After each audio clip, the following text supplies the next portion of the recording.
कहीं से भी हो।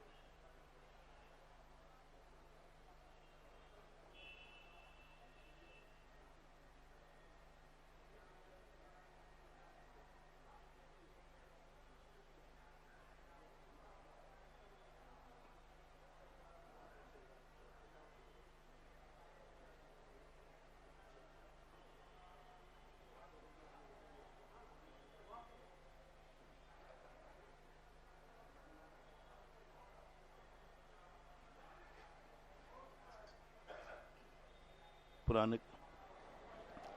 प्रेक्षणा स्वाध्याय विलयाम श्री कायुष्य।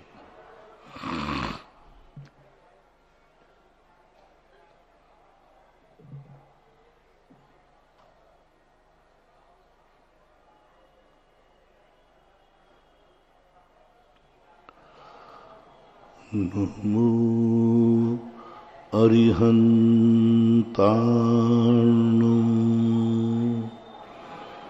नमो सिद्धाणो नमो आयरिया नमो वज्रायाणो नमो लोये शव शाहूर्णम। पंच परमिष्टि भगवान की जय। आचार्य श्री गुरुवर कुंद कुंद महाराज की जय। आचार्य श्री गुरुवर विद्यासागर महाराज की जय। परम पूजनीय निर्व्यापक श्रवण मुनि श्री सुधा सागर जी महाराज की जय हो। परम पूज्य क्षुल्लक गौरव श्री गंभीर सागर जी महाराज की जय। सभी श्रोतागण एवं जिज्ञासु पोष सभी को नमोस्तु करें। नमोस्तु महाराज जी। क्षामी महाराज जी। महेंद्र जैन पत्रकार इंदौर से पूछते हैं, नमोस्तु महाराज जी, करण लब्धि किन जीवों को होती है? करण लब्धि के अंतर्गत जीव कितने करण करता है? करण लब्धि चारों गतियों के जीव जो भव्य होते हैं वे ही करण लब्धि कर पाते हैं। और करण लब्धि का जो प्रथम सम्यक दर्शन प्राप्त करने के लिए जिसे प्रथमोपशम सम्यक दर्शन कहते हैं, उसको प्राप्त करने के पूर्व की जाती है, यानी करण लब्धि पूर्वक ही प्रथमोपशम सम्यक दर्शन होता है। संगी हो, पंचेंद्री हो और जागृत मन वाला हो, साकार उपयोग वाला हो, उसे ही इस प्रकार की करण लब्धि प्राप्त होती है। और दूसरा क्या था? करण लब्धि में कितने करण होते हैं? करण लब्धि में 3 करण होते हैं, अधकरण, अपूर्वकरण, अनवृत्तिकरण। अनवृत्तिकरण के अंदर एक करण और होता है अंतःकरण, जो अनवृत्तिकरण के लिए होता है। आधा प्रवृत्त करणों में जो अशुभ प्रकृतियां हैं उनको अनंत गुणाहीन करता हुआ और आगे बढ़ता है, और अनुभाग शक्ति को अपूर्वकरण में वो विशुद्ध परिणाम करता है। करण लब्धि में जब अंतःकरण करता है तो मिथ्यास के 3 टुकड़े करता है। करण लब्धि में आगाल प्रत्यागाल बोलते हैं।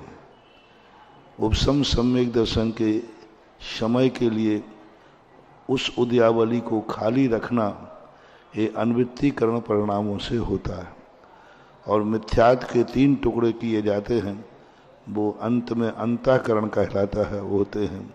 ऐसे 4 करण मानना चाहिए। संतोष जैन अहमदाबाद से पूछते हैं, नमोस्तु महाराज जी, आयु बंद न होने पर अंत समय में अल्पकाल की आयु कब बंद होती है? जो अशुभ देव गति में जाते हैं और वहां से चलकर मनुष्य को परेशान करते हैं, तो देवायु तो लंबे समय के लिए होती है। देवायु का जो बंध होता है यही मनुष्य करता है। वे जीव जो धर्म तो करते हैं लेकिन नारद प्रवृत्ति को नहीं छोड़ते, एक दूसरे को भड़ाना नहीं छोड़ते, दूसरे से चुगली आदि करते हैं लेकिन धर्म भी करते हैं। ऐसे देव जीव जो हैं वे असुर जाति के देव बनते हैं, जो संस्कार बस वहाँ भी यही कार्य करते रहते हैं। इंजीनियर महेंद्र कुमार जैन झांसी से पूछते हैं, नमोस्तु महाराज जी, इच्छा पूर्वक त्याग और व्यवस्था पूर्वक व्यवस्था यानी मजबूरी में त्याग करने में क्या अंतर है? बहुत अंतर है। मजबूरी का त्याग त्याग ही नहीं माना गया। उस त्याग के अंतर्गत क्योंकि तुमने लक्ष्य करके नहीं किया, और स्वेच्छा पूर्वक त्याग करना वो बंध का कारण होता है। मजबूरी में व्यक्ति ने किसी के प्रति गाली नहीं दी क्योंकि मजबूर है, वो जानता है कि ये मेरे दांत तोड़ देगा, लेकिन अंदर से भाव तो है ही। मजबूरी में किया हुआ परिणाम उसके उपयोग में अच्छा न भाव न होने से उसको गिनती के अंतर्गत नहीं लिया जाता। कुचित कदाचित थोड़ा बहुत पुण्य लगेगा भी, तो हमारे यहाँ कहा, कभी अकाम निर्जरा करे भवन त्रक में शुर तन धरे। कभी अकाम निर्जरा कर लेता है तो वो भवन त्रकों में जाके जन्म लेता है।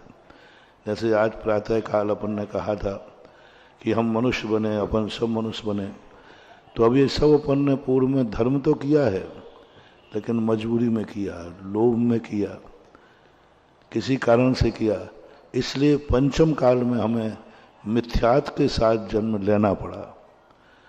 तो ये परिणामों में हमें कहीं ना कहीं तो धोखा खाना ही पड़ता है। अब हम जो कर रहे हैं अब मजबूरी में नहीं कर रहे हैं, अब हम अच्छे भाव से कर रहे हैं, अब हम स्वभाव मान के कर रहे हैं, तो फिर हमें और अच्छी देवगति मिलेगी। तो देवगति भी मिलेगी तो बेईमान एक देव बनेंगे, भवन तक नहीं बनेंगे। अतिशय जैन कोटा से पूछते हैं, नमोस्तु महाराज जी, आप जैसा बनना है खरा सोना, किंतु एक महाव्यक्ति नहीं बन पाऊंगा। अब कोई आसान रास्ता बताइए जिससे कि अगले भाव में मैं आपके नजदीक रह सकूं।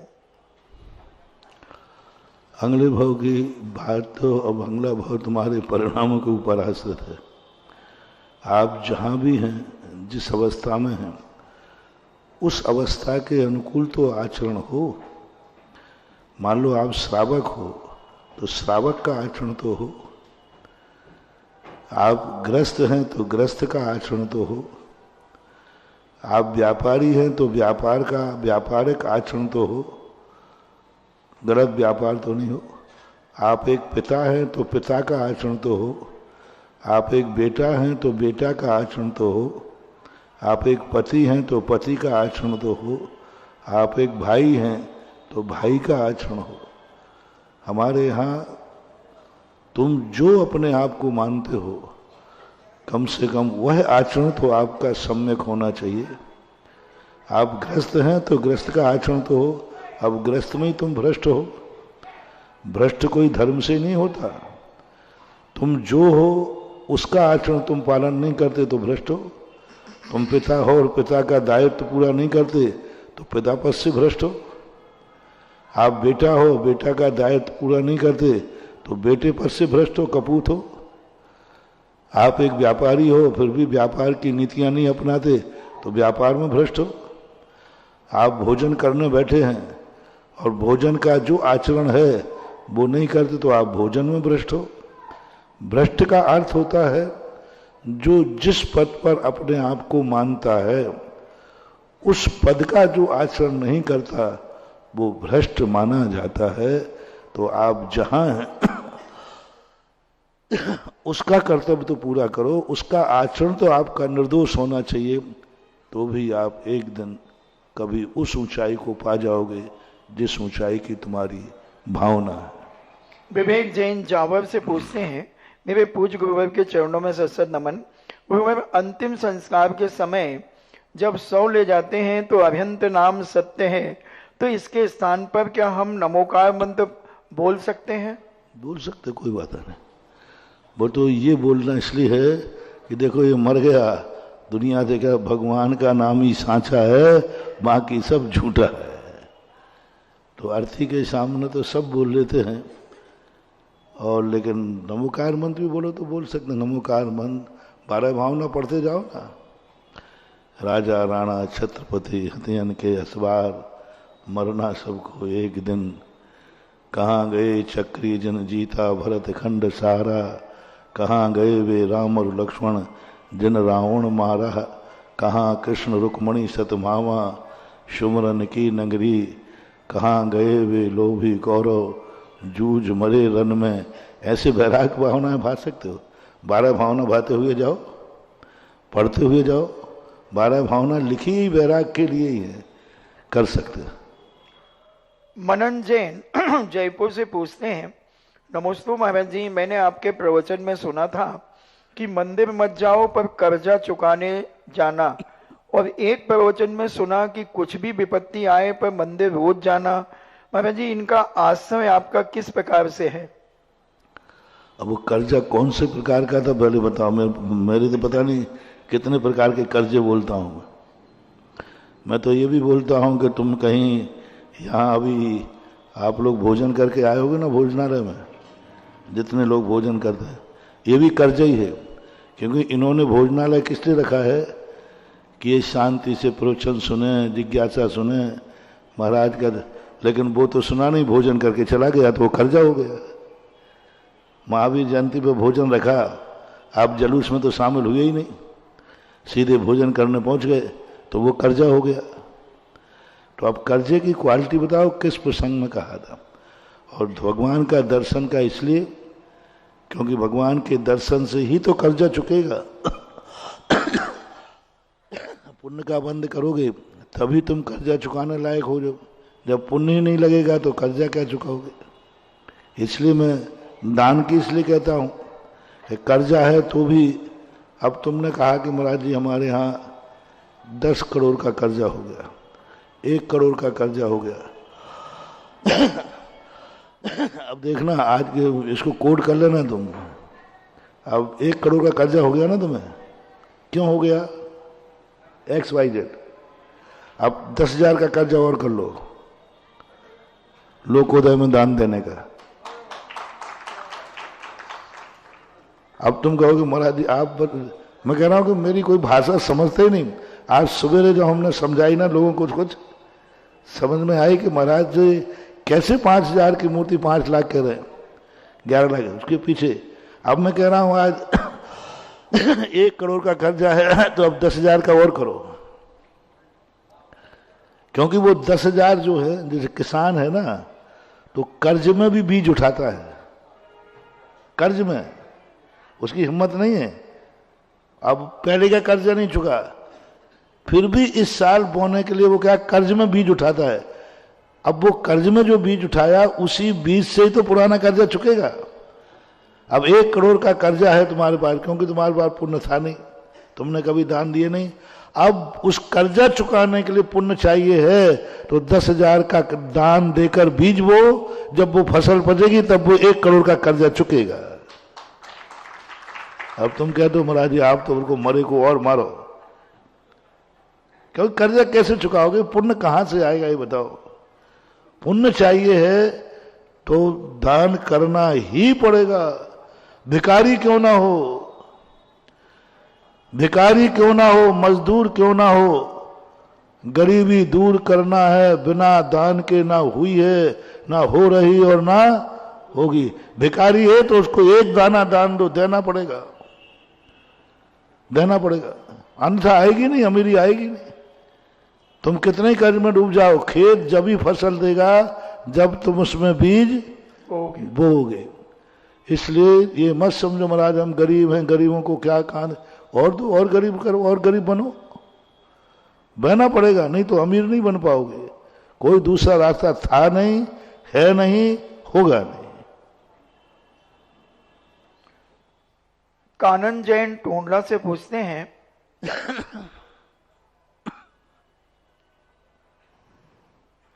अनिल जैन ललितपुर से ये लोकोदय तीर्थ क्षेत्र, मैंने कहा ना तीर्थ नहीं बन रहा, इसके बहुत मल्टीपर्पज बहुत कारण है। ये अमीर बनने की खेती हो रही है, और जो अमीर बने हुए हैं उनके लिए, गरीबों से मैं कह रहा हूं, 2-3 दिन से कह रहा हूं, हर गरीब को कोई ना कोई निमित्त से, चाहे 1 फुट जमीन हो, चाहे 1 गज जमीन हो, चाहे 1/10 हो, कुछ ना कुछ दान देना है। गरीबों को अमीर बनाने के लिए खोला जा रहा है, और अमीरों को, वे आज अमीर हैं, अगले भाव में भी अमीर बने रहे, इसलिए उनको खोला है। भगवान के लिए तो है ही नहीं, पक्का है। मैंने पहले कह दिया, मैं भगवान का कोई मुनिम नहीं हूं जो उनके पैसा इकट्ठा करता, बोले उनको जरूरत भी नहीं। वो भी कह रहे थे मुझे मुनिम की जरूरत भी नहीं। तो हम तो भक्तों के लिए कर रहे हैं कि जो अमीर हैं वे कल भी अमीर बने रहें, जो गरीब हैं वो यहाँ बीज बो करके कुछ अपनी गरीबी को निकाल सकें। इस हेतु से ही मात्र ये दान की व्यवस्थाएं जैन दर्शन में रखी गई हैं। इसको पैसा इकट्ठा करने का साधन मत मानो, खर्च करने का साधन मत मानो।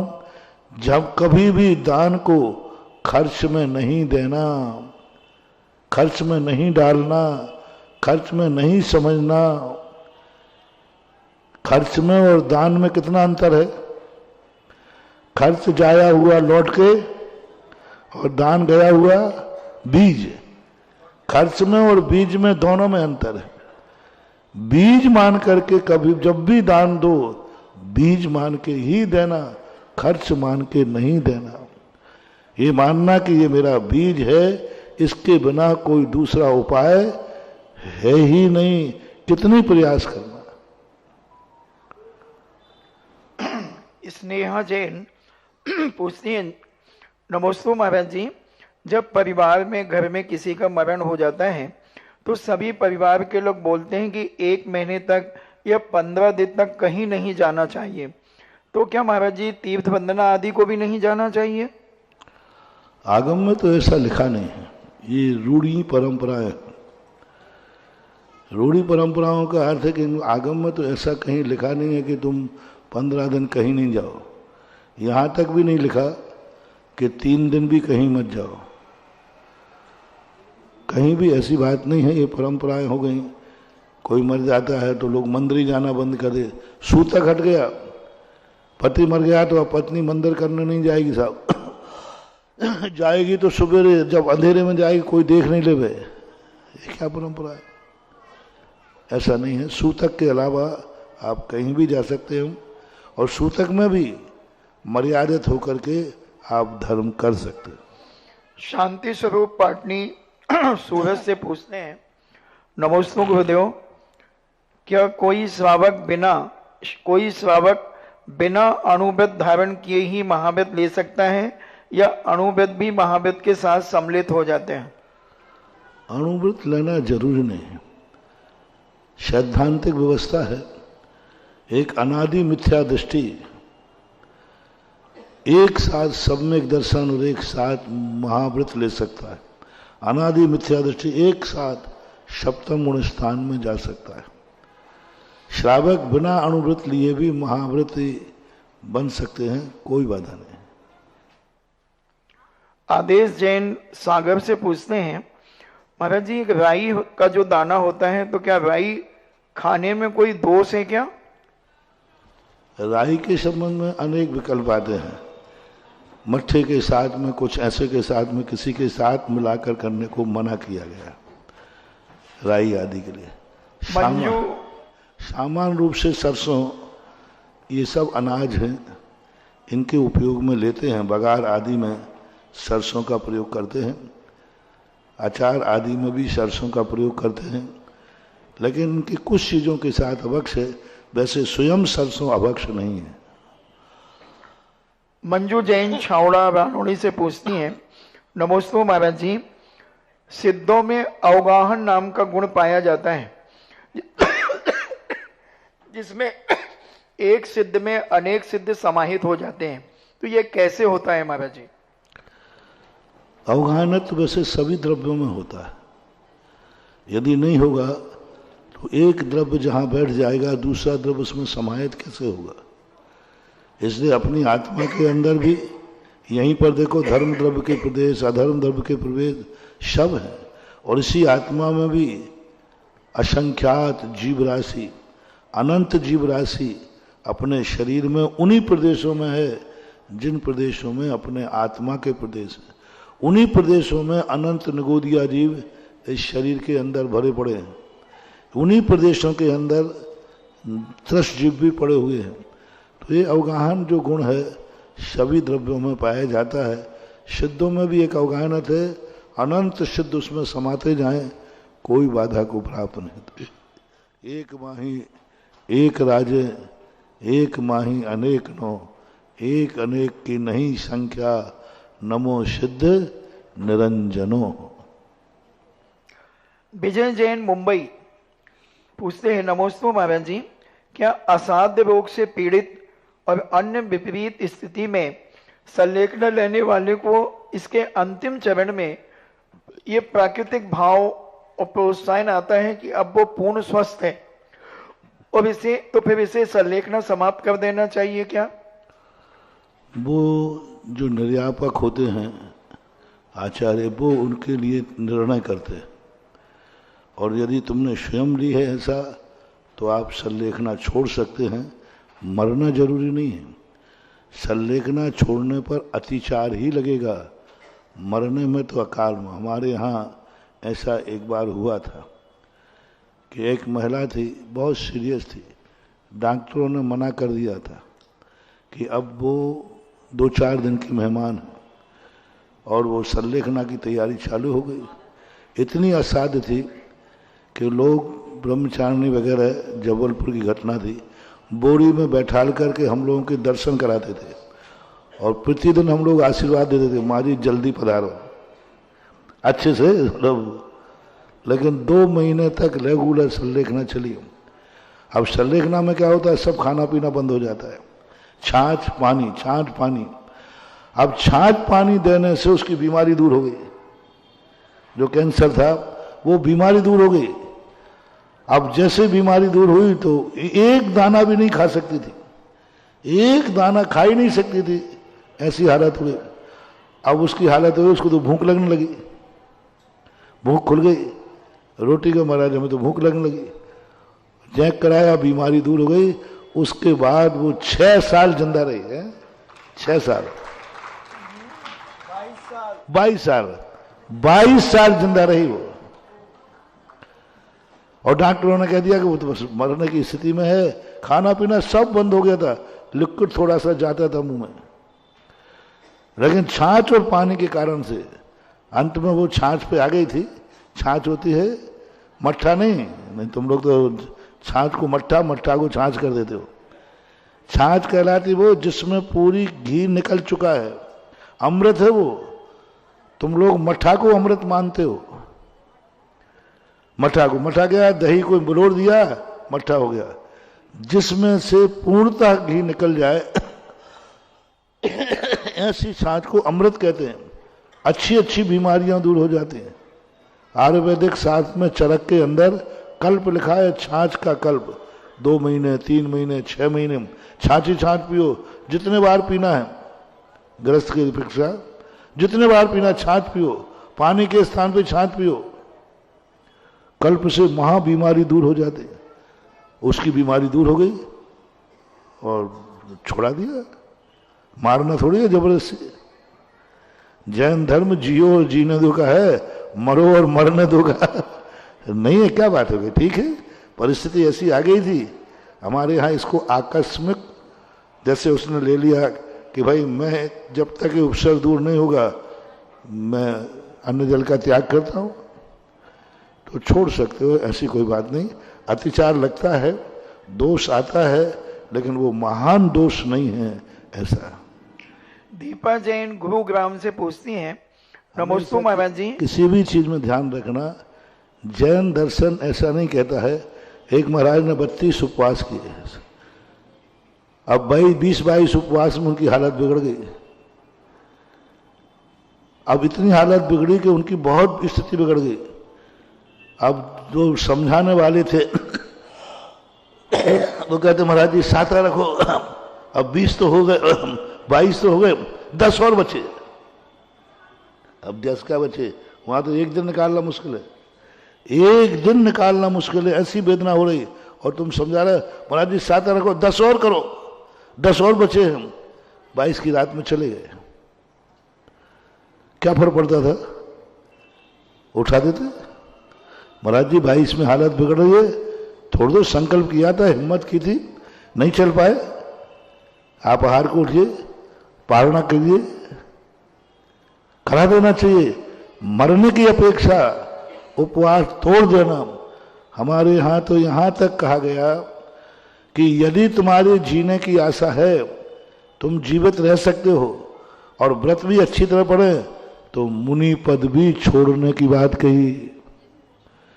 पूज्यवर समंतभद्र महाराज को उनके गुरु ने जब ऐसी बीमारी हुई तो मुनि पद छुड़ा दिया। बोले मरना नहीं है, वो संलेखना मांग रहे हैं। उन्होंने कहा नहीं, अभी संलेखना की उम्र नहीं है तुम्हारी। मुनि पद छोड़ा। हमारे संघ में भी कितने बीमारियां आने पर मुनि महाराजों को, पिछियोधारियों को संलेखना नहीं दी, मुनि पद कर दिया, आप छोड़ दो, जिंदा रहो। मुनि पद तो नहीं मिल पाएगा, ना मिल पाए। मुनि पद पर अकाल में मरने की अपेक्षा श्रावक पद पर रह करके जिंदा रहना श्रेष्ठ है, जिंदा रहना। और आज कई मुनि श्रावक बन करके हैं, रहें, कोई बाधा नहीं है, तो हट नहीं करना चाहिए। 10 लाक्षण पर में एक बार शिविर में हुआ, 10 उपवास किए, शायद अलवर की घटना है कहीं की, 10 उपवास किए उसके। रात में 14 के 13 की रात्रि में हालत इतनी खराब उसकी, रात के 10-11 बजे थे। महाराज जी यदि आप अनुमति नहीं देते हो, सुबह तक ही बच नहीं सकेगा। मैंने कहा कोई उपाय है? कल 14 से उसकी इतनी मेहनत की है, 10 उपवास के। बोले महाराज सुबह तक की गारंटी नहीं है। और श्रावक संस्कार में श्रावक था, अब क्या करें बोलो, ग्रस्त है। हम थोड़ी टाइट हो जाते तो सवेरे सारा परिवार अनाथ हो जाएगा, सब कुछ है। मैंने कहा रात में वो गिर रहा, नहीं महाराज जी अब एक उपवास तो मैं करूंगा, एक ही तो बचा है, और 10 लाख क्षण पर मैं रात में मैं कैसे जाऊं क्या? मैंने कहा टेक टू ऑर्डर, तुरंत इसी समय ले जाओ, किसी प्रकार इसको बचना चाहिए। उसका जाकर ले गया, वो ड्रप वगैरह जो चढ़ाते होंगे वो चढ़ाए, सुबह स्वस्थ हो गया। उसके बाद उसने 3-4 शिविर और कर लिए 10-10 उपवास के। यदि उधर हम थोड़ा सा सोच लेते तो मर जाता बेचारा। अब इसका क्या मतलब निकलता है? आज श्रावक संस्कार शिविर कर रहा है तो जैन दर्शन विवेकहीन नहीं है। हाँ, यदि कोई बचने का कोई उपाय नहीं, निप्रतिकार, चाहे तुम पद छोड़ो या नहीं छोड़ो, मरना तो निश्चित है। फिर कहा गया कि फिर ठीक है, फिर काय में छूटना, ऐसा मानना चाहिए। दीपा जैन गुरुग्राम से पूछती हैं, नमोस्तु महाराज जी, अतिशय और चमत्कार में क्या अंतर है? चमत्कार जो होता है एक प्रकार का ही मानो जादूगरों के लिए भी प्रयोग किया जाता है। हाथ की सफाई वालों को भी जादूगर की चमत्कार किया जाता है। जैन दर्शन में अतिशय शब्द जो है धार्मिक कार्यों में प्रयोग किया जाता है, चमत्कार अन्य कार्यों में। बंगाली जादुओं में भी कहते ये जादू है, चमत्कार है। तो चमत्कार लोग थोड़ा लौकिक शब्दों में प्रयोग करते हैं, और अतिशय शब्द जो है मात्र धार्मिक कार्यों में ही प्रयोग होता है। कोई अन्य कार्यों में, लोक व्यवहार में अतिशय शब्द का प्रयोग नहीं करते। हाँ, आश्चर्य है, चमत्कार है, ये तो प्रयोग करते हैं। तो लोक व्यवहार में तो भेद है, बाकी सामान्य में चमत्कार का अर्थ है आश्चर्य, और अतिशय का अर्थ है ऐसे कारण से कारण पता नहीं चला और कार्य हो रहा है। कारण के बिना कार्य की दृष्टि में आना, उसको अतिशय बोलते हैं। चमत्कार का अर्थ आश्चर्य। श्रीमती कल्पना जैन झांसी से पूछती हैं, नमोस्तु महाराज जी, एक गृहस्थ के धर्म करने में और व्रती श्रावक के धर्म करने में क्या अंतर है? गृहस्थ के धर्म को तो गज स्नान वत बताया, तो क्या व्रती श्रावक के धर्म को भी गज स्नान वत बताया है? यदि वो गृहस्थी में रहता है तो है गज स्नान वत, क्योंकि वो भी वृत्ति जो है गृहस्थ के कार्य करता है, लेकिन उसकी असंख्यात गुणी निर्जरा निरंतर। गज स्नान का जो उदाहरण दिया है ये अविरत सम्यक दृष्टि के लिए दिया है, वृत्ति के लिए नहीं दिया। क्योंकि वृत्ति गज स्नान के समान इसलिए नहीं है क्योंकि वह प्रति समय असंख्यात गुणी निर्जरा करता है। प्रति समय असंख्यात गुणी निर्जरा है, जैसे वो वृत्ति बन जाएगा। इसलिए वृत्ति को तो गज स्नान की उपमा नहीं दी जाएगी।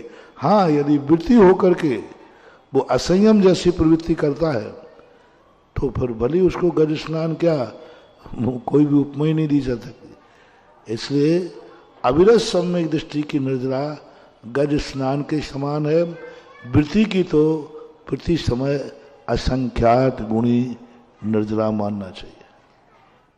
इंजीनियर महेंद्र कुमार जैन झांसी से पूछते हैं, नमस्ते महाराज जी, मनुष्य रोड पर लगे हुए साइन बोर्डों को बड़े ध्यान से देखकर फॉलो करता है, जिस चीज में उसको पेनाल्टी भी लगती है उसको भी फॉलो करता है, परंतु गुरुदेव प्रवचन और जिज्ञासा में बताई गई समस्त बातों में से कुछ बातों का अनुकरण करता है और कुछ लोग वही भी नहीं करते। ऐसा क्या कहें कि आपके प्रवचन रूपी मंत्रों से हम अपने जीवन को और पर के जीवन को भी अच्छा बना सकें? पालन तो हो जाएगा, पेनल्टी लगाना पड़ेगा। लोग 90% लोग जो आपके लोग व्यवहार के साइन बोर्ड का करते हैं ना, पेनल्टी के डर से करते हैं। यदि पेनल्टी नहीं लगे ना तो उन बोर्डों को भी, आप साइन बोर्डों को भी उपेक्षा करते जाएंगे। पेनल्टी और भय दो है।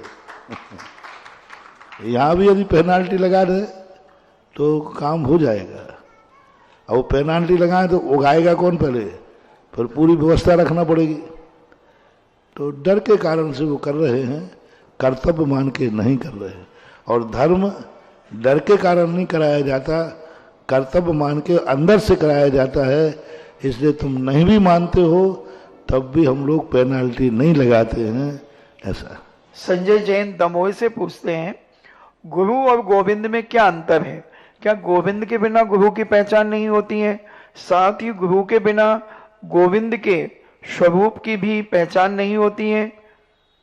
और गोविंद के कितने रूप हैं? गोविंद एक रूढ़ शब्द है। गोविंद एक रूढ़ शब्द है। गोविंद एक पर्टिकुलर व्यक्ति की संज्ञा है। गो से जिसकी पहचान होती है वो गोविंद है। ये रूढ़ अर्थ व्युत्पत्ति श्री कृष्ण के लिए मात्र गोविंद कहते हैं। गो यानी गो, गायों से जो बंधे हुए हैं, गायों से ही जिनकी पहचान है वो गोविंद कहलाते। इसे श्री कृष्ण के नाम में गोविंद आता है। दूसरा रूढ़ अर्थ हो गया। रूढ़ अर्थ उससे कहते हैं जो भगवान के नाम से जाना जाने लगे, जो भगवान की पहचान बन गया। भगवान को भी गुरु गोविंद दो खड़े की काकेला, तो गोविंद भगवान का वाचक बन गया। अब यहाँ भी यदि व्युत्पत्ति पर आकर लगाएंगे तो गोविंद उनमें लगता है तीर्थंकरों में, वाणी ही से ही जो पूजे जाते हैं, वाणी ही जिनकी पहचान है, ध्वनि, दिव्य ध्वनि आदि से, क्योंकि गौ यानी ध्वनि भी होता है। तो ऐसा बाकी रूढ़ अर्थ यदि ईश्वर या भगवान के पक्ष में लेते हैं, और गुरु भगवान और भक्त को जोड़ने की एक कड़ी होते हैं। गुरु बिन ज्ञान भेद बिन चोरी, होए ना होए थोड़ी ना थोड़ी। बिना गुरु के भगवान को पहचाना ही नहीं जा सकता। गुरु साधु नहीं। साधु मैंने बहुत बार कहा, साधु और गुरु में अंतर है। साधु वह है जो स्वयं में है, वो पराधीन नहीं है। गुरु वह है जब दूसरा उसको स्वीकार करता है। तो गुरु तो आपको चाहिए, क्योंकि अनभ्यस्त विषय में हमारी गति पर से ही होती है। अनभ्यस्त विषय तो पढ़ता है, अभ्यस्त विषात स्वतः, और परमार्थ भगवान हमारी दृष्टि से अनभ्यस्त हैं, इसलिए हमें गुरु ही बताएंगे कि भगवान चीज है या नहीं, ऐसा मानना चाहिए।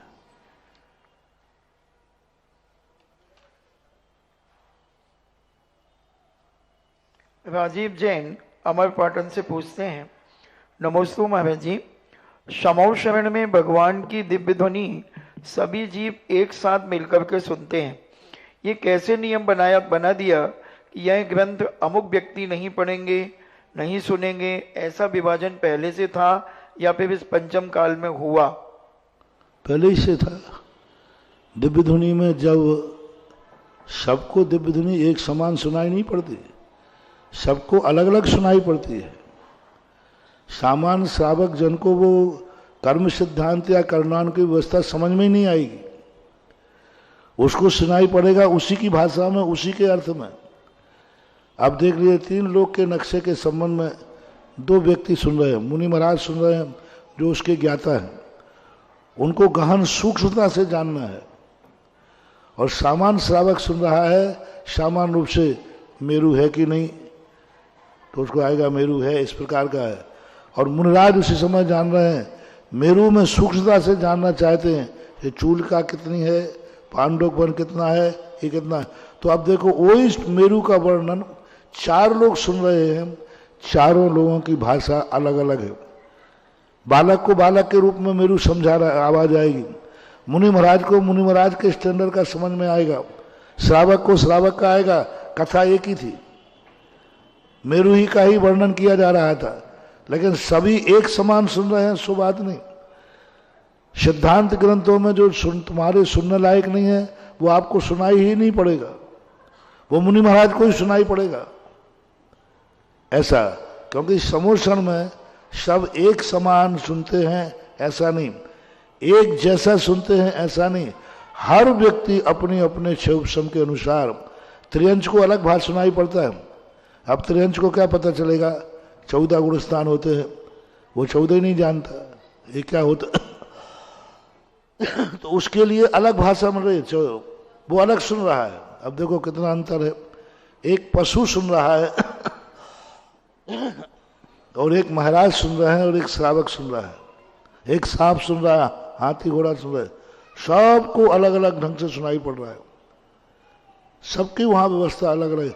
यही तो समोषण का वैचित्र है कि सबको, प्रत्येक व्यक्ति को अलग, एक समान सब लोग नहीं सुनते हैं समोषण में।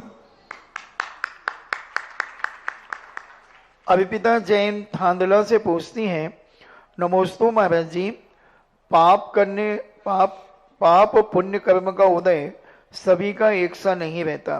रावण, कंस, कुंभकर्ण, दुर्योधन या कोई भी एक ना एक दिन पाप का अंत होता ही है। लेकिन अगर कोई देव पर्याय का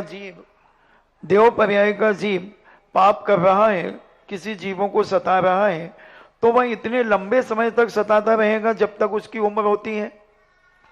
नहीं, ऐसा कुछ नहीं है। कुछ का ज्यादा सता सकते हैं। हो सकता है कोई ऐसा जीवन का वैरभाव बना हो तो जीवन भर भी सता सकता है, लेकिन आज वर्तमान में जो तुम पोजीशन बना रहे हो, इनके साथ घटित नहीं करना। लेकिन वैरभाव यदि तगड़ा है तो जीवन भर भी सता सकता है।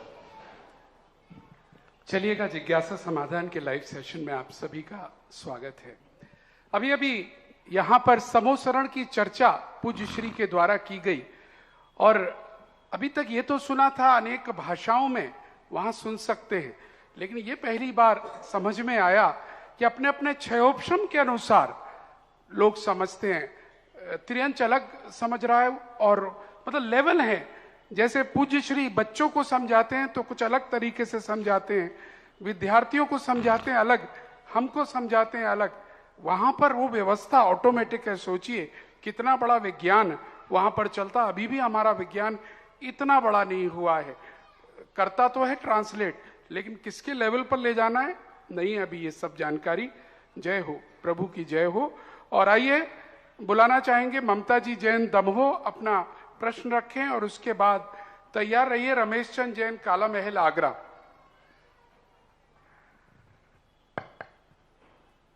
नमोस्तु महाराज जी के चरणों बारंबार नमोस्तु नमोस्तु।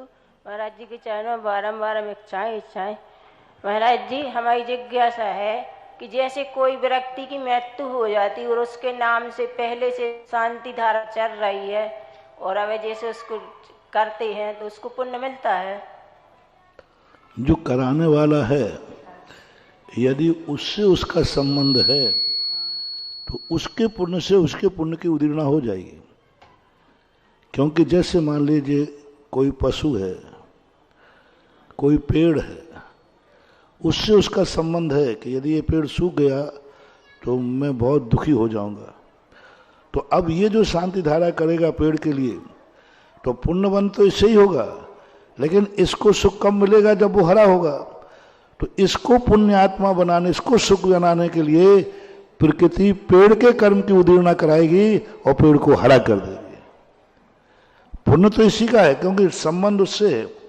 कामा में पड़ा हुआ व्यक्ति है, अब उसकी शांति धारा कराया परिवार के लोग, क्योंकि उससे दुखी है। अब शांति धारा करने से करने वाले का ही पुण्य बढ़ेगा।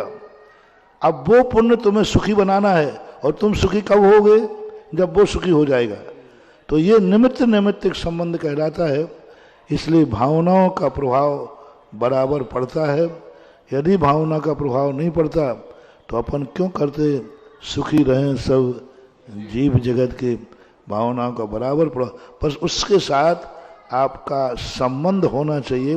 संबंध यानी उसके दुख से तुम दुखी हो तो जरूर तुम्हारी भावना से उसके कर्म की उदीर्णा हो सकती है, होती ही है।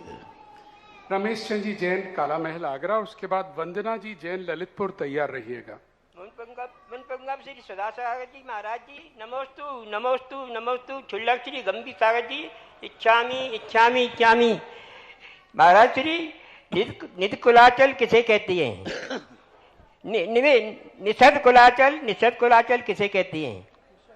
निषद कुलाचल जो हैं जम्बू द्वीप के अंदर जो पहाड़ है, हिमवन, महाहिमवन, निषद, विदेह क्षेत्र के हिमवन, महाहिमवन और निषद, जो विदेह क्षेत्र की सीमा में आता है। निषद यानी एक पर्वत का नाम है, कुलाचल यानी पर्वत। निषद नाम के पर्वत को निषद कुलाचल कहते हैं। महाराज जी, अनेय नवाचार का अर्थ क्या है? अनेय नवाचार का अर्थ क्या है? दोबारा बोल दीजिए। अनेय नवाचार का अर्थ क्या है? निन्नव दोष किसे कहते हैं? निन्ना दोष कहते हैं छुपाने को। हमें ज्ञान है, छुपा दिया। निन्ना का अर्थ होता है छुपाना, और जिससे सामने वाला को ज्ञान नहीं हो जाए। सामने वाला घड़ी देख ले, इसकी गाड़ी चुकाना है, क्या करे? अभी घड़ी देख लेगा तो जल्दी चले जाए, घड़ी को उठा के छुपा दी, निन्ना कर दिया। नमस्ते महाराज जी। जैसे घड़ी देख लेगा जल्दी चला जाएगा, तो अब घड़ी छुपा दी, गाड़ी की हवा निकाल दी। अब ये निन्नाव कहलाता है। ज्ञान के अर्थ में निन्नाव का शब्द का प्रयोग किया है तत्वार्थ सूत्र में, लेकिन निन्नाव ज्ञान में ही नहीं, किसी भी चीज में आ सकता है। चलिए, वंदना जी ललितपुर आइए, और इसके बाद तैयार रहिएगा मानस जैन आगरा। हे गुरुदेव, नमोस्तु नमोस्तु नमोस्तु। मेरा प्रश्न यह है कि स्त्री पर्याय का छेदन करने के लिए हे गुरुदेव प्रतिपल कैसी भावना भाएं जिससे कि इससे मुक्त हो सके। और दूसरा प्रश्न यह है कि सत्य तो सत्य है ही, लेकिन सत्य बोलने के लिए भी बहुत कुछ संघर्ष करना पड़ता है, और कभी कभी ऐसी परिस्थितियां बन जाती हैं कि कभी कुछ झूठ भी बोलना पड़ता है जिसका प्रतिपल खेद बना रहता है। हे गुरुदेव, नमोस्तु नमोस्तु। स्त्री पर्याय का विच्छेद करने का मूल कारण है अपनी पर्याय के दोषों को जानना। जिस पर्याय से हमें छूटना है उस पर्याय की हमें दोष जानना चाहिए। हमें संसार से छूटना है तो संसार के दोष क्या है। हमें किसी वस्तु का त्याग करना है तो दोष क्या है। बिन जाने ते दोष गुणन को कैसे तजिए गहिए, यानी दोष देखो उसमें। हमें ये वस्तु छोड़ना है तो दोष। इसी प्रकार हम अपनी पर्याय से यदि छूटना चाहते तो अपनी पर्याय के गुण मत देखो, दोष देखो कि इस पर्याय में क्या क्या दोष हैं, और उन दोषों को यदि हम देखेंगे तो उस पर्याय के प्रति हमारी अरुचि होगी, घृणा भाव होगा, उपेक्षा भाव होगा, तो और उसके प्रति हमारा राग भाव नहीं होगा, तो इससे हमारी पर्याय छुटकारा पाया जाएगी। और स्त्री पर्याय के संबंध में हम अपने स्वरूप को इतना मर्यादित रखें कि वह दूसरों के लिए निमित्त ना बन पाए कारण। जैसे आप लोगों को वेशभूषा क्यों ढांक के किया जाता है, क्यों आवरणित किया जाता है, कि तुम्हारे को देख करके किसी के परिणामों में विकृति ना आए। यह भी एक प्रकार का स्त्री पर्याय का विच्छेद करने का कारण है। मर्यादित रहना, अच्छी तरह से रहना एक। दूसरा, दूसरों की गुप्त बातों को सुनने में रुचि नहीं रखना। दूसरों की बात सुनने में आ जाए तो किसी को बताने का भाव नहीं करना। स्त्रियों को सबसे बड़ा दोष किसी की बातों को जानने की जानकारी नहीं रखना। जैसे किसी के घर में क्या कमी है, क्या बुराइयां हैं, तो ये, और शरीर के प्रति श्रृंगार आदि भाव में एक मर्यादित जो एक सभ्यता है उतना करें, और एकदम इतना ना करें जो मर्यादा के प्रतिकूल हो। ऐसे कुछ कारण दिए गए हैं, और सबसे बड़ी है मायाचारी से स्त्री पर्याय की बंद होता है। जितनी सरलता सहजता आ सके उतनी लाना चाहिए। रही बात झूठ बोलने की बात में, तो झूठ बोलने में अभिप्राय देखा जाता है। आपने इसलिए झूठ बोला कि अभी बोलूंगा तो झगड़ा हो जाएगा, राग द्वेष हो जाएंगे, कसाय बढ़ जाएगी, तो वो झूठ नहीं कहलाता। अभिप्राय क्या था? सामने वाले को दुखी करने का अभिप्राय है तो बहुत बड़ा दोष है। यदि अभिप्राय दुखी करने का नहीं है बल्कि दुख से बचने का कारण है, कसाय से बचने के लिए बोला है, तो वो क्षम्य होता है। नमस्ते गुरुदेव। और सावधान हो जाएं। आपका हो गया, एक ही प्रश्न था, दोबारा पूछ लेने, नाम ले लीजिए, दोबारा आएगा मौका में ले लेंगे। सावधान हो जाएं स्त्रियां, क्योंकि बहुत महत्वपूर्ण बात अभी अभी यहां पर कही गई है। आज फैशन का बड़ा शौक है, और सबसे बड़ी बात कही गई है अमर्यादित वस्त्र और अमर्यादित तरह से रहना। अगर आपको इसका शौक है तो समझ लीजिएगा आप अपने स्त्री पर्याय का छेदन नहीं कर रहे हैं, पुनः स्त्री के लिए तैयारी है। आज जिस तरह से हमारी बहन बेटियां बहुएं वस्त्रों की अमर्यादा कर रही हैं, उनके लिए यह संदेश सोचने वाला है, समझने वाला है। क्यों हमारे यहाँ ढककर संभलकर चलने की बात कही है, ये आज यहां से बात निकल कर आई है। और बाकी मायाचारी की रही बात, वह तो सबको पता ही है, उससे बचना ही चाहिए। और खासकर दूसरों के घरों में जाकर अगर फटी हुई चादर हो और फाड़ने का प्रयास नहीं करना है, फटी है तो बस ढकने का प्रयास करना है। चलिएगा, बड़ी खूबसूरत बातें यहाँ पता चलती हैं।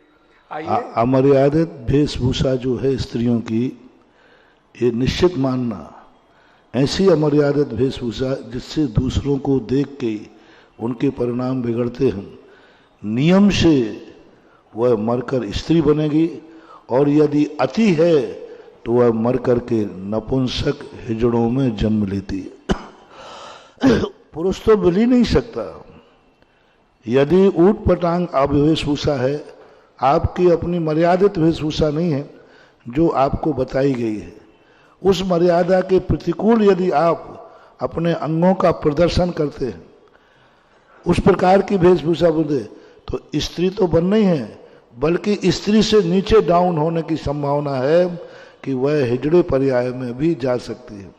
इसलिए स्त्रियों की जो मर्यादापूर्ण वेशभूषा कही है, ये आपका बंधन नहीं है, स्त्री पर्याय से छुटकारा पाकर पुरुष बनने की प्रोसेस है, प्रक्रिया है। I hope all mothers, all dadis listening it, सब सुन रही हैं दादी और माएं, क्योंकि पूज्य श्री के ही शब्दों में कहूंगा कि आज बच्चे इसलिए नहीं सुधर रहे हैं क्योंकि माँ और दादियां बिगड़ रही हैं। तो ये बात, ये संदेश हम बच्चों को बाद में दें, अपने घर में इस संदेश को पहले लाएं, अपने वस्त्रों में शालीनता लाएं। बड़े बड़े शहरों में रहकर भी हम शालीनता से रह सकते हैं। जब अमेरिका में, लंदन में रहकर बड़े बड़े लोग साड़ी में घूमते हैं, उन्हें सम्मान मिलता है, तो हमें भारत में क्यों दूसरों की नकल करना? आपका प्रश्न आइएगा। मानस जी। नमस्ते गुरु भगवान। मेरा नाम मानस जैन है, मैं आगरा फतेहाबाद रोड से रहने वाला हूँ। महर्षि, मेरा एक जिज्ञासा प्रश्न है कि यह कि विकार तो हमेशा होते ही रहते हैं। मतलब ज्ञान अधूरा हो जाए तो विकार, ज्ञान पूरा हो जाए तो आगे क्या करें।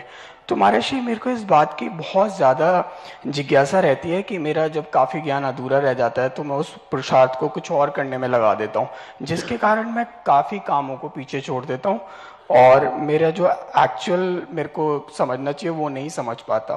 तो महाराज जी, मैं विकारों के प्रति सचेत रहते हुए अपना कार्य करके अच्छी चर्या से अपने अन्य कार्य भी पूरे किस प्रकार कर सकता हूँ? नमस्ते गुरु भगवान। भोजन करते समय पड़ोसी की थाली देखना बंद कर दें और स्वयं अपने पेट की जठराग्नि के अनुसार खाएं तो अवसाद कभी होगा ही नहीं। दिक्कत क्या होता है, भोजन हम खाते हैं एक रोटी, पड़ोसी ने 2 खा ली, तो बस उस समय हमें विषाद हो जाता है। जब ये 2 खा सकता है तो मैं क्यों नहीं? बस यही विषाद का कारण है। स्पर्धा हर चीज में नहीं की जाती। स्पर्धा उसी के साथ करो जिसके साथ कंपटीशन कर सको। अब तुम उसके साथ स्पर्धा कर रहे हो कि तुम 2 कदम नहीं चल पाओगे जब तक वो 1000 कदम चल लेगा। हमारे शास्त्रों में एक द्रव्य कहा, कार्य करने के लिए 5 कारण बताया। द्रव्य, क्षेत्र, काल, भाव और भाव। आपका प्रश्न द्रव्य से संबंधित है। द्रव्य यानी जिस कार्य को करने जा रहे हो आपकी योग्यता क्या है, आपकी योग्यता क्या है, जिससे आप अपेक्षा कर रहे हो उसकी योग्यता क्या है। क्या वह व्यक्ति हमें वह दे सकता है जो मैं चाहता हूं? क्या मैं प्राप्त करने की योग्यता रखता हूं जो मैं चाहता हूं? तो अपनी द्रव्य की योग्यता रख करके यदि हम काम करते हैं तो कभी डिप्रेशन में नहीं जाएंगे, कभी नहीं जाएंगे डिप्रेशन में। क्योंकि वो जानता है कि हम इतने रुपया कमा सकते हैं। वो उतनी इच्छा लेके गया और शाम को लौटा बहुत अच्छी तरह से। इच्छाएं उतनी करो जितनी शाम को पूरी हो जाए। इच्छाएं उतनी करो कि महीने की अंतिम तारीख तक पूरी हो जाएं। इच्छाएं उतनी करो जो साल भर में पूरी हो जाए। इतनी इच्छाएं उतनी करो कि मरने के पहले पूरी हो जाए। इच्छाएं तो असीम है, इतनी इच्छाएं हैं बहुत ज्यादा, लेकिन पहले अपनी क्षमता देखो। जो मैं आज इच्छा करता हूं क्या मरने तक पूरी कर पाऊंगा? क्या साल भर में पूरी कर पाऊंगा? क्या शाम तक पूरी कर एक दिन हमने कहा था हर व्यक्ति का सबसे बड़ा सगुन है जब दुकान से घर लौटे हंसते हुए लौटे, यह घर का सगुन है। जब वो बाहर निकले घर वाले हंसते हुए भेजें, ये दुकान का सगुन है, ये यात्रा का सगुन है। रिपीट करता हूं, जब घर से निकले कोई व्यक्ति किस कार्य के लिए निकला है, व्यापार के लिए, यात्रा के लिए, सारे लोग उसको बिल्कुल प्रसन्न चित्त होकर भेजें। सारे घर के चेहरे खिले हुए रहें, बहुत अच्छा माहौल बना करके उसको जाने दो व्यापार के लिए। ये दुकान का सगुन है, ये व्यापार का सगुन है, ये यात्रा का सगुन है। अब लौट के आइए। जब आप व्यापार से लौटे तो आप इतने खुश नजर आए, ये आपके घर का सगुन है। घर का हर व्यक्ति इंतजार कर रहा है कि मेरा व्यक्ति शाम को खुश होकर लौटे और तुम मुंह लटकाते हुए लौटे, अशुभ हो गया। तो मैं तो यही कहता हूं, प्रातः काल इतनी इच्छाएं करो कि शाम को खुश होकर घर लौटो तो वैसे ही सुख चैन मिल जाएगा बिना कारण के।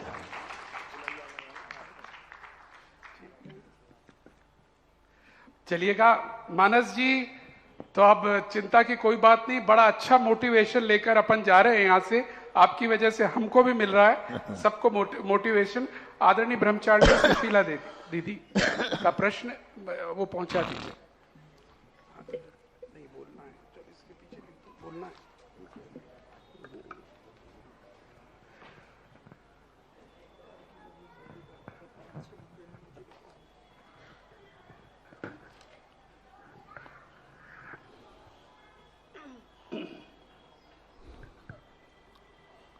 पूज्य श्री के चरणों में शत शत बंदन नमन। छुल्लक श्री जी के चरणों में इच्छामी। पूज्य श्री, मेरा एक जिज्ञासा आपके जिज्ञासा समाधान से ही है कि आपने कहा था एक दिन कि भगवान 20,000 हाथ ऊपर चलते हैं, तो 20,000 हाथ ऊपर अगर चलते हैं तो श्रावक उनके साथ चलते हैं कि वो अकेले ही चलते हैं? अगर श्रावक चलते हैं तो उनकी स्पीड भगवान के समान होती है या भगवान की श्रावकों के समान होती है? पूज्यवत जिनसेन स्वामी महाराज ने हरिवंश पुराण के अंदर समूसरण के विहार का बहुत सुंदर वर्णन किया है। सभी लोग उसी स्पीड से चलते हैं, क्षण मात्र में। जैसे भगवान अकेले तो कभी विहार करते नहीं, उनका एक क्षण मात्र में यहाँ से लेकर वो शिखर जी पहुंच जाएंगे। पूरी पब्लिक मय पशुओं से पूरा समूसरण क्षण मात्र में शिखर जी पहुंचे, उन्हीं के साथ में। नीचे रहने वाले लोगों को ऐसा नहीं लगता कि भगवान बहुत ऊपर चल रहे हैं। देवताओं की ऐसी अवस्था रहती है, उनको ये लगता है जैसे भगवान सामने चल रहे हैं। लोगों को गर्दन उठा के नहीं देखना पड़ता, और स्पीड भी उनकी वही होगी पशुओं की। पूरी जितने लोग उनके साथ चलेंगे उनकी नहीं। दूसरा प्रमाण पत्र साल में दिया है कि 20,000 सीढ़ी क्षण मात्र में पलक झपकते चढ़ जाता है, और प्रत्येक सीढ़ी पलक झपकते उन्होंने कहा क्षण मात्र में 20,000 सीढ़ी चढ़ जाता है। अब कैसे चढ़ता होगा 20,000? यहां तो हमें एक दिन 5वीं मंजिल पर चढ़ा दिया। नहीं, मैं कोई बात नहीं, मैं तो 10वीं मंजिल पर भी चढ़ के आया हूं, और वहां क्षण मात्र में यूं। तो समूसरण की व्यवस्था रहती है।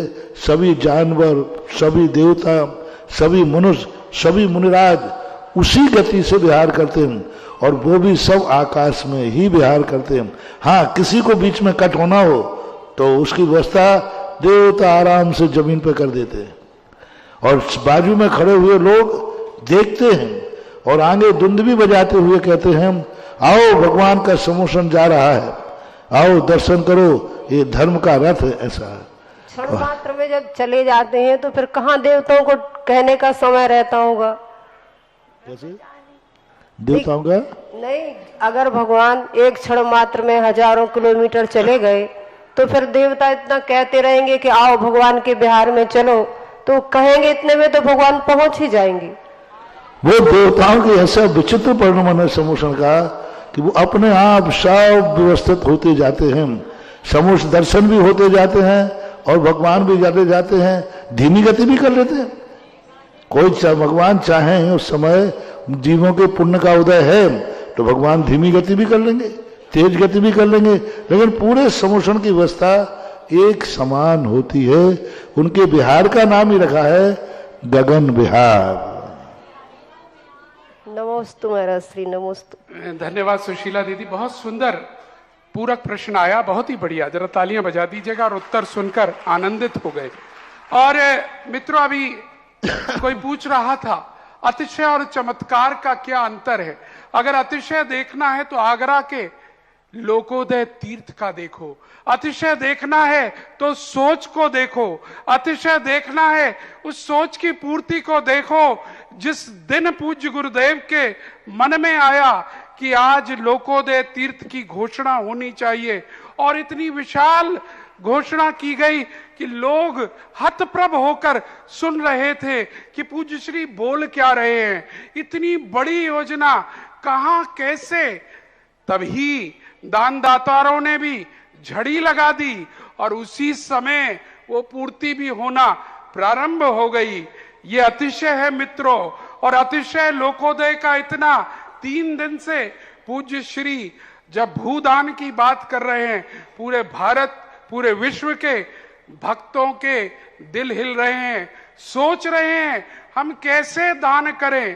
प्रातःकाल हमने बताया था कि एक गुरु भक्त, जो अब कुछ दिन में विधिवत घोषणा करेगा, लेकिन एक गुरु भक्त अपना प्लॉट दान देने का बात को आगे लेके आ गया है जो बात कही गई थी। और तो और आज एक और गुरु भक्त का फोन आया, मेरा नाम मत बताइएगा लेकिन मैं गुरु का ऋणी हूं, मुंबई में रहता हूं, इतना तो बता दीजिए।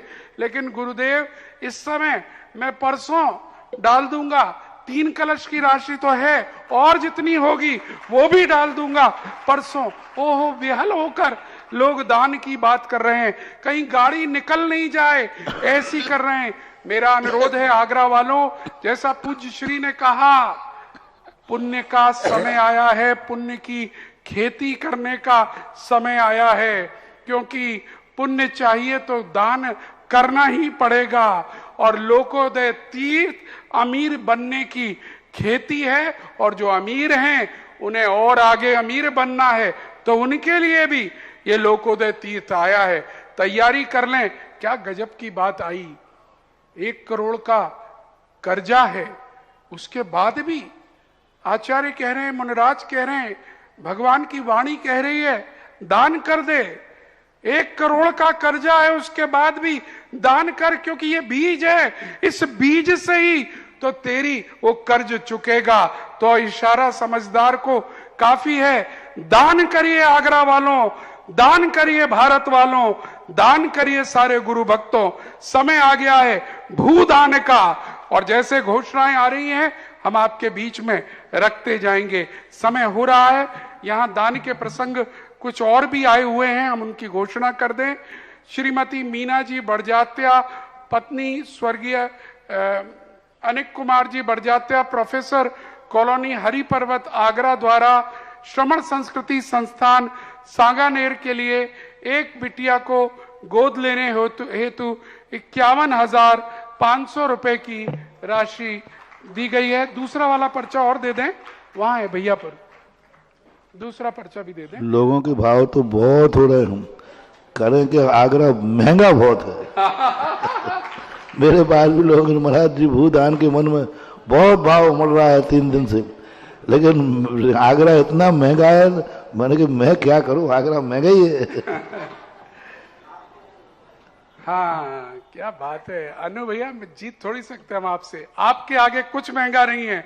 भक्त कह रहे हैं हम जैसे भी होगा वैसे व्यवस्था करेंगे, महंगा है तो महंगा दान भी करके दिखाएंगे, ये गुरु भक्त कह रहे हैं। और एक और यहाँ पर घोषणाएं, श्रमण संस्कृति संस्थान सांगानेर हेतु मैदा वाले परिवार मोती कटरा आगरा की बिटिया श्रीमती मीरा जैन, पत्नी स्वर्गीय रमेश चंद, वंदन अग्रवाल अलीगढ़ वालों द्वारा 1,02,000 रुपए की राशि सांगानेर श्रमण संस्कृति संस्थान एक बेटी के लिए भेंट की जा रही है।